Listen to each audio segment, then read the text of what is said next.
باطل سے دبنے والے اے آسمان نہیں ہم، 100 بار کر چکا ہے تو امتحان ہمارا۔ جناب صدر، محترم اساتذہ کرام اور میرے عزیز ساتھیوں، السلام علیکم۔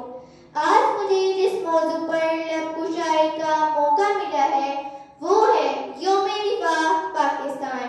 صدر ذی وقار، ہمت، جرأت اور بہادری سے ملے شہیدوں کے لہو سے لکھے جانے والے جذبات کی تحریک کو یوم دفاع پاکستان کے نام سے یاد کیا جاتا ہے۔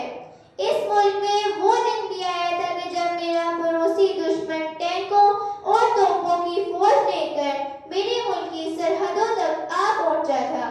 صدر ذی وقار، 6 ستمبر 1965 کے دن ہم نے اپنے دشمن کو بتلا دیا کہ جو کوئی بھی ہمارے ملک کی طرف انگلی اٹھائے گا تو ہم اس کا ہاتھ اس کے بازو سے علیحدہ کر ڈالیں گے۔ شہادت کے متلاشی میرے شہین اٹھے اور 52 سیکنڈ میں دشمن کے 5 جنگی جہازوں کو ڈھیر کر ڈالا اور بتا دیا کہ